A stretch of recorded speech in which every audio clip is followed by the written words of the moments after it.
오늘 함께 나눌 말씀은 마가복음 1장 9절부터 11절까지의 말씀입니다. 찾으셨으면 제가 읽겠습니다.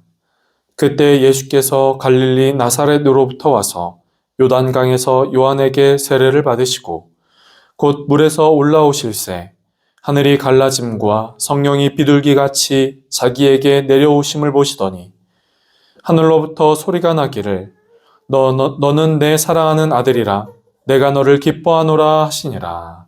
아멘. 여러분, 우리가 자주 하는 말 중에 시작이 중요하다 하는 말이 있지요.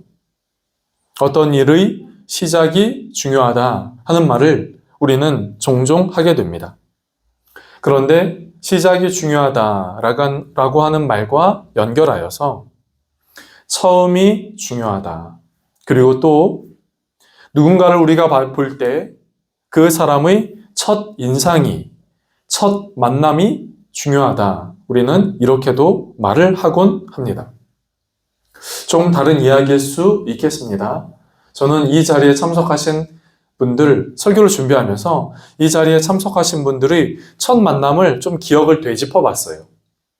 어디서 만났고, 또 어떤 자리이고, 어떤 대화를 해봤을까?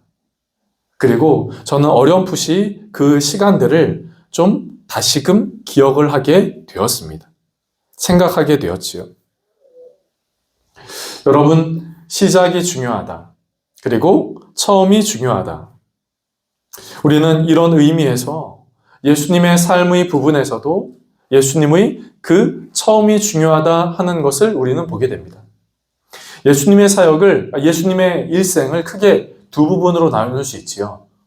그것은 복음서의 대부분이 쓰여진 예수님의 행적을 기록한 우리가 흔히 말하는 공생애라고 하는 것이 한 부분이요. 또 예수님의 공생애 이전, 그러니까 복음서의 말대로 30세 즈음에 공생애를 시작하기 시기 그 이전의 삶, 그것들이 하나, 그리고 공생애에서의 삶이 하나, 이렇게 둘로 나누어서 말을 할 수 있겠습니다. 그런데 예수님의 그 생애의 두 번째라고 불리우는 공생애, 그 공생애의 시작은 오늘 본문에 예수님이 세례 요한으로부터 세례를 받으심으로 시작하고 있는 것을 보게 됩니다. 저는 오늘 예수님이 자신의 공생애 사역의 시작 부분에서 세례 요한에게 세례를 받으시는 그 장면의 모습을 보면서 또 그때 나타난 현상들에 대하여 초점을 맞추면서 말씀을 함께 나누고자 합니다.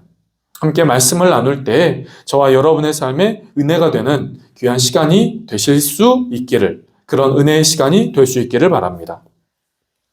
예수님이 요단강에서 세례 요한에게 세례를 받으시죠. 그런데 예수님이 세례 요한에게 세례를 받으실 때 이때 성경은 이때 나타난 현상들이 두 가지였다라고 이야기를 합니다. 그것은 오늘 본문에도 함께 읽은 것처럼 10절에서 첫 번째 말씀이지요. 그것은 하늘이 갈라짐과 성령이 비둘기같이 내려오셨다 하는 것이 첫 번째요.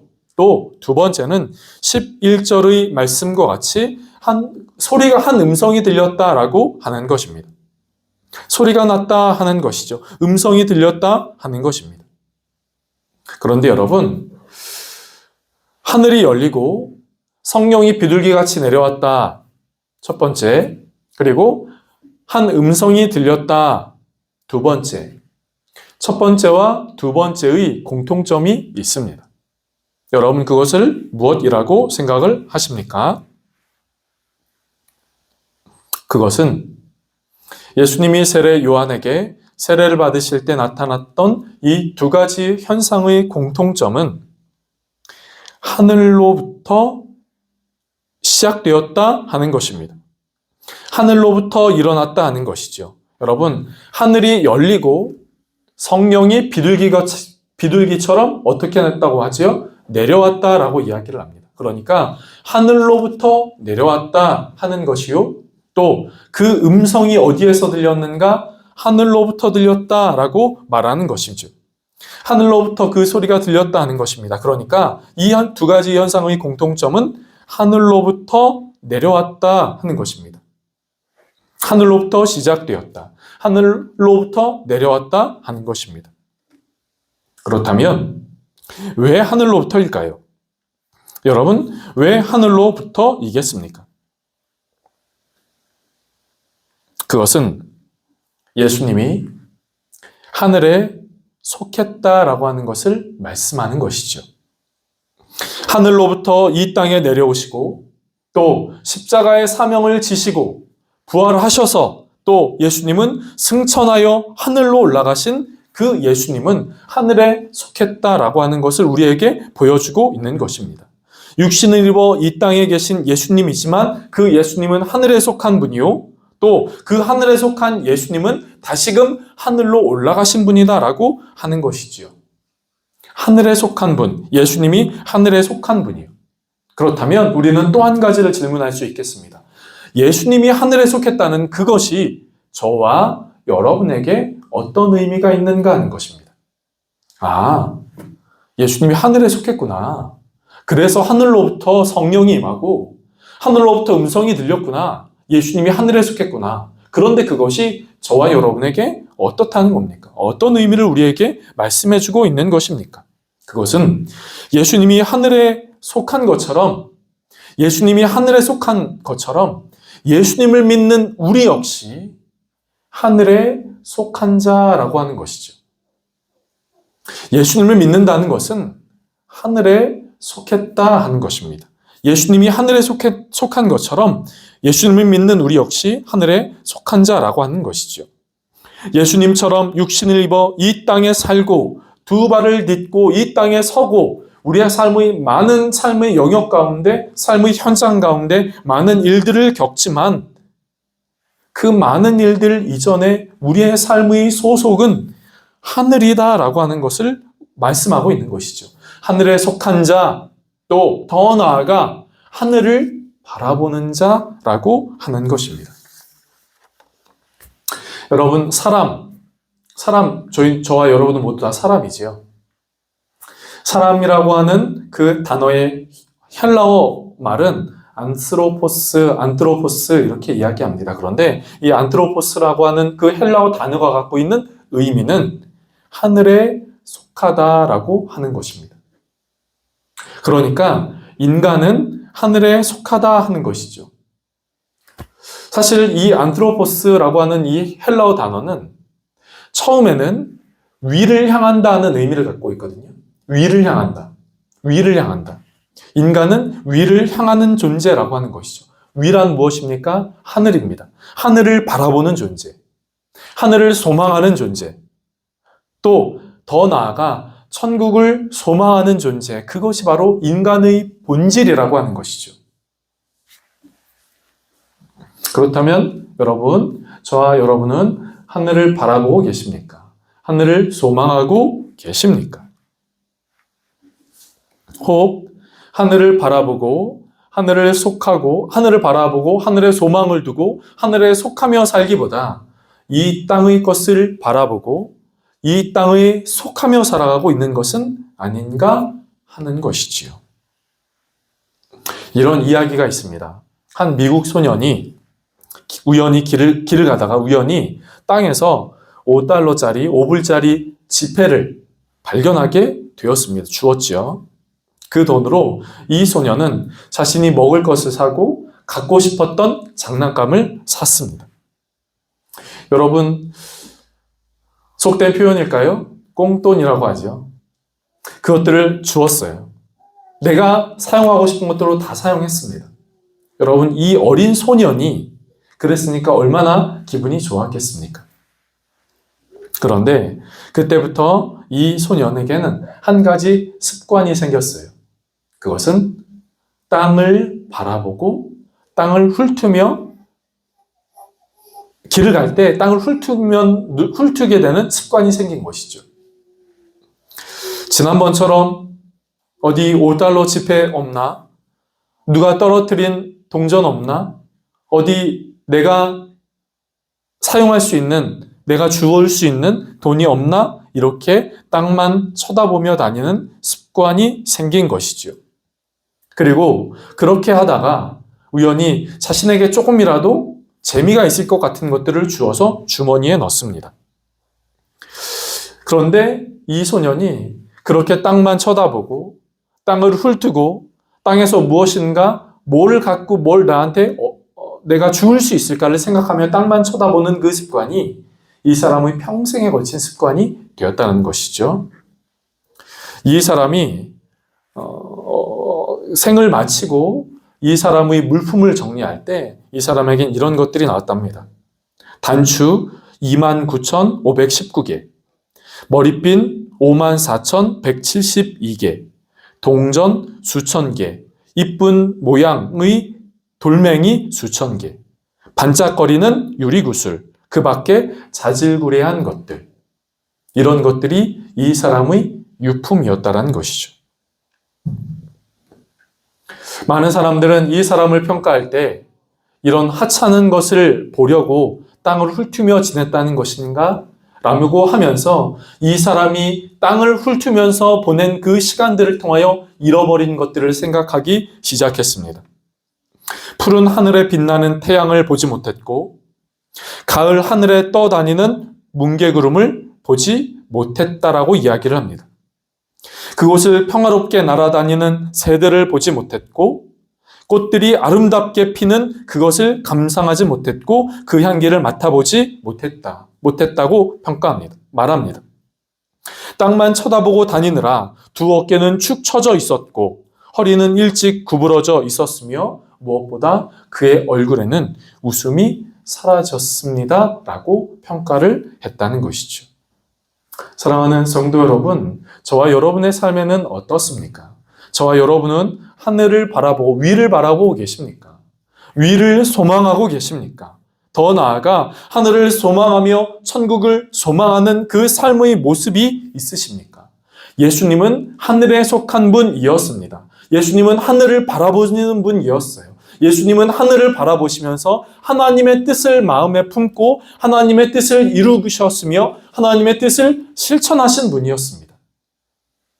사랑하는 성도 여러분, 우리가 두 발을 딛고 이 땅에 살지만 우리의 삶의 모습은 하늘을 바라봐야 하는 존재, 하늘을 위를 바라보며 천국을 소망하며 천국에 속한 하늘나라에 속한 존재임을 저와 여러분이 기억하는 믿음이 저와 여러분 가운데 있게 되어지기를 간절하게 원합니다. 그런데 오늘 본문은 예수님이 그 하늘에 속했다라고 하는 것을 말하는 것과 동시에 그 현상들에 대하여 구체적으로 말하고 있지요. 첫 번째는 성령의 내려오심입니다. 이렇게 말하고 있지요. 10절 말씀, 하늘이 갈라짐과 성령이 비둘기같이 자기에게 내려오심을 보시더니, 그러니까 성령이 자기에게 임했다라는 것을 말하는 것이죠. 성령 충만했다라고 하는 것을 말하는 것입니다. 예수님의 삶에는 항상 성령 충만함이 있습니다. 이 예수님에 대하여 누가복음은 이렇게 말씀하고 있어요. 예수께서 성령의 충만함을 입어, 예수께서 성령의 충만함을 입어 이렇게 말하고 있습니다. 예수님은 성령의 능력과 또 성령과 그 능력에 이끌린 삶이었습니다. 성령의 능력으로 회당에서 말씀을 선포하셨고 성령으로 충만하여 사탄을 결박하셨으며 성령이 충만하여 그 권세를 무너뜨리고 또 병든 자를 치유하시고 또 그 사명을 감당하셨던 것이죠. 이 모든 사명, 이 모든 삶 위에 예수님의 성령 충만이 있었다라고 하는 것입니다. 여러분, 사역자가 사역을 하면서 가장 어려운 순간들이 있다고 하지요. 사람들을 만나는 것도 쉽지는 않습니다. 무엇인가를 가르치는 것도 쉽지 않고 설교를 하는 것도 쉽지 않습니다. 그런데 이 모든 사역들을 행할 때 가장 힘들고 어렵다라고 생각하는 때가 있습니다. 그것은 설교를 하는 이 설교자가 성령 충만하지 않을 때입니다. 무엇인가를 가르쳐야 하는데 그 가르치는 것이 내 안에 성령 충만하지 않고 가르쳐야 되는 순간들이 있는 것이죠. 사람들 앞에 서야 하는데, 설교를 해야 하는데, 예배를 집례하고 인도해야 하는데, 찬양을 해야 하는데, 내 안에 성령 충만하지 함이 있지 않으면 설교를 본문을 정하는 데에도, 설교를 준비하는 데도, 또 찬양을 할 때 찬양 콘티를 짜는 데에도, 찬양을 할 때에도 어려움이 많이 느껴지지 않습니까? 예수님이 부활하시고 승천하신 이후에 제자들의 삶의 모습에도 그랬습니다. 제자들은 예수님이 승천하셨을 때, 예수님이 부활하시고 승천하신 그 날까지의 삶에 예수님과 부활하신 예수님과 제자들은 동행하여 살았지만, 예수님이 승천하신 이후 제자들의 모습은 예수님이 부활하신 직후 두려워 떨고 있는 모습과 크게 다르지 않았습니다. 그들의 마음 가운데는 두려움이 있었고, 그들의 마음에는 근심이 있었고, 그들의 마음 가운데는 무엇인가의 어려움이 있었던 것이죠. 그런데 그 제자들의 모습이 극적으로 바뀝니다. 극적으로 그들이 변화됩니다. 두려워하는 모습에서 담대한 모습으로, 무엇인가 우물쭈물, 어물어물하는 모습에서 담대히 말씀을 선포하는 모습으로 바뀌게 됩니다. 그 바뀌게 된 계기가 오순절 마가의 다락방에서 임한 성령의 충만한 임함 때문이지요. 그래서 예수님은 공생의 기간 제자들에게 이렇게 말씀하신 것입니다. 너희가 악한 자라도 좋은 것을 자식에게 줄 알거든 하물며 너희 아버지께서 구하는 자에게 성령을 주시지 않겠느냐. 그러니까 너희는 성령 충만함을 구하라 라고 말하는 것이죠. 너희는 성령 충만해야 한다 라고 말하는 것입니다. 강원도에 보면 태백에 예수원이라고 하는 곳이 있습니다. 그런데 그 예수원의 설립자의 아버지 R.A. 토레이가 한 번은 이런 이야기를 했습니다. 성령 충만하지 않을 때 말하는 것을 조심하십시오. 성령 충만하지 않을 때 무엇인가를 결정하는 것을 조심하십시오. 성령 충만하지 않을 때 누군가를 가르치는 것을 조심하십시오. 성령 충만하지 않을 때 아무것도 하지 마십시오. 성령 충만하지 않으면 실수하게 됩니다. 이렇게 이야기를 합니다. 제가 책에서 이 내용을 보면서 맞다라고 하면서 이른바 무릎을 치는 일들이 얼마나 많았는지 모릅니다. 저의 지나간 삶 가운데 사역을 하는 그 경험 속에서 성령 충만하지 않을 때 했던 그것들이 참 힘들고 어려웠고, 반대로 성령 충만할 때 하는 일들이 참 기쁘고 즐거웠기 때문이지요. 사랑하는 성도 여러분, 우리가 이 땅에서 믿음의 길을 간다고 할 때 필요한 것이 무엇입니까? 그것은 성령 충만입니다.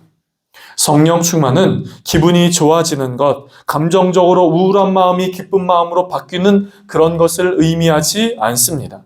그 이상 성령 충만이란 우리에게 맡겨진 일, 우리가 걸어가야 할 그 길, 감당해야 할 그 일, 그것들을 감당할 수 있게 되는 것을 말하는 것이지요.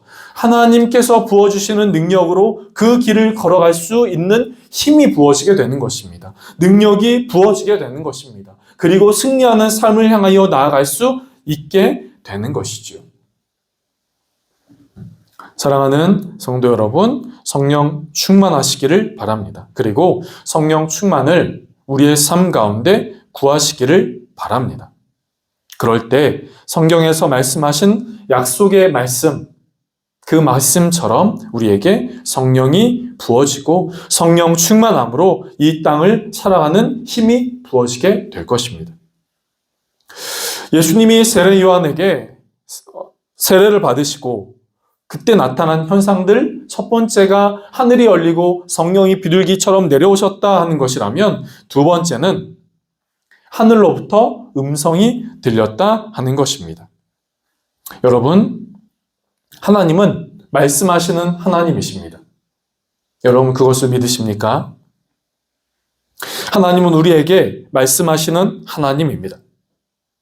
화석처럼 굳어서 아무 말도 어떠한 행동도 하지 못하는 분이 아니라 우리에게 말씀하시는 하나님이라고 하는 것이지요.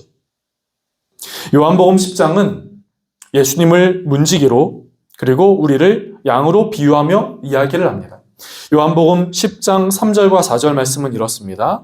문지기는 그를 위하여 문을 열고 양은 그의 음성을 듣다니 그가 자기 양의 이름을 각각 불러 인도하여 내느니라.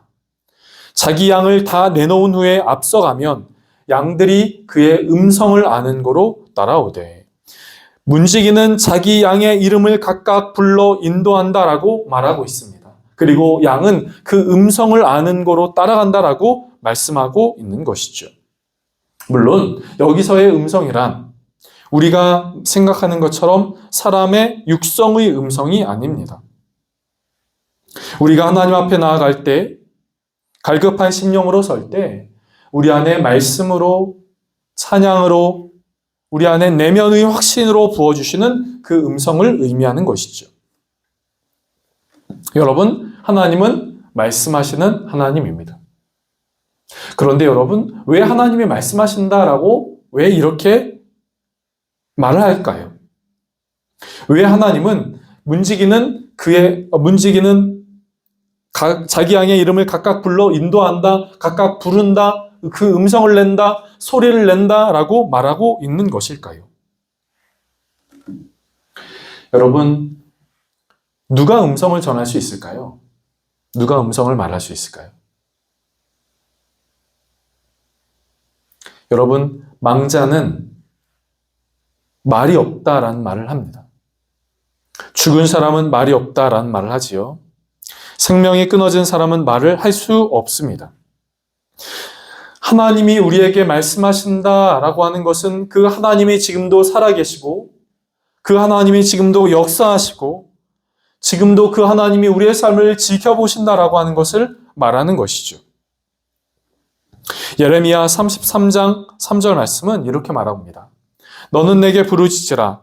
내가 너에게 응답하겠고 네가 알지 못하는 크고 은밀한 일을 보이리라. 하나님은 우리에게 응답한다라고 말씀을 하고 계십니다. 그런데 이 예레미야 33장 3절의 그 이전 말씀인 2절 말씀은 이렇게 말하고 있지요. 이를 행하시는 여호와 그것을 만들며 성취하시는 여호와 그의 이름을 여호와라 하는 이가 이와 같이 이르시도다. 그 하나님이 말씀하시는데 그 하나님이 어떠한 분이신가? 그 하나님이 일을 이루시고 일을 성취하시고 그 일을 행하시는 그 하나님이라고 말하는 것이죠. 살아계신 하나님, 역사하신 하나님, 일하시는 그 하나님임을 믿는다면 우리가 그 음성을 들을 수 있다 하는 것입니다. 여러분, 우리의 삶에 얼마나 주님의 음성이 필요합니까? 우리는 다 아는 것 같아도 알지 못하는 일들이 있습니다. 우리는 결정해 놓고도 그 결정에 흔들릴 때가 많이 있습니다. 강한 것 같지만 때로는 주저하고 때로는 강한 것 같지만 한없이 약한 존재가 바로 인간 그리고 바로 저와 여러분 우리의 모습 아닙니까? 바로 그렇기에 주님의 음성이 필요한 것이죠. 어느 것 하나 100% 확신하지 못하는 삶 가운데 주님의 음성이 필요한 것입니다. 갈 길을 몰라 방황하고 헤매일 때 주님의 음성이 필요한 것이죠. 이리로 갈까 저리로 갈까 방황할 때 주님의 음성이 필요한 것입니다. 하늘로부터 들려오는 그 음성, 하늘로부터 들려오는 그 소리가 필요한 것이죠. 오늘 말씀을 정리해 볼까요? 예수님은 세례 요한에게 세례를 받으시며 그 공생의 사역의 그 시작을 하십니다. 그런데 예수님이 그 공생의 세례를 받으실 때 예수님에게 나타난 현상은 하늘로부터 시작되었다라는 것이죠. 저와 여러분이 하늘에 속했다라는 것을 보여주고 말씀하고 있는 겁니다. 그리고 하늘에 속한 그 사람은 성령 충만함을 힘입어 이 땅을 살아가야 하고 하늘에 속한 그 사람은 그 음성을 들으며 살아가야 한다는 것을 우리에게 말씀하고 있는 것이죠. 사랑하는 성도 여러분, 이 땅을 살아가는 우리에게, 이 하늘에 속하여 이 땅을 살아가는 우리에게 바로 성령 충만과 그분의 음성이 필요합니다. 그렇게 살아갈 때 그 살아가야 할 그 길을 걸어갈 수 있는 것이고, 그 길을 그냥 걸어가는 것이 아니라 충만하며 승리의 삶을 향하여 나아갈 수 있게 되는 것이죠. 한 주간의 삶과 여러분의 삶의 길 가운데 이런 귀한 은혜가 있게 되어지기를 주님의 이름으로 축복합니다. 기도하겠습니다. 좋으신 하나님, 오늘 예수님이 공생의 사역을 시작하시면서 세례 요한에게 세례를 받으시는 그 모습을 살펴보았습니다. 주님, 이 모습을 보며 예수님을 믿는 우리도 위를 향하는 존재임을 기억하게 하시고, 위를 향하며 하늘을 향하며 하늘에 속한 존재임을 고백하게 하여 주시옵소서. 알게 하여 주옵소서. 특별히 이 모습을 통하여 우리 안에 성령 충만함을 구하게 하시고 하나님의 음성을 구하게 하시고, 그래서 성령 충만하고 그 음성을 우리 안에 채움으로 이 땅에 그 삶을 능히 잘 걸어가는 은혜가 우리 모두에게 있게 하여 주시옵소서. 구하는 자에게 성령을 주시지 않겠느냐라고 말씀하여 주셨사오니, 구할 때 성령을 주시고 갈급한 심령으로 하나님 앞에 나아갈 때 하나님이 우리의 마음 가운데 말씀하시는 그 음성을 들려 주옵소서. 그 은혜가 우리의 삶 가운데 있게 하여 주옵소서. 감사하고 예수님의 이름으로 기도드립니다. 아멘.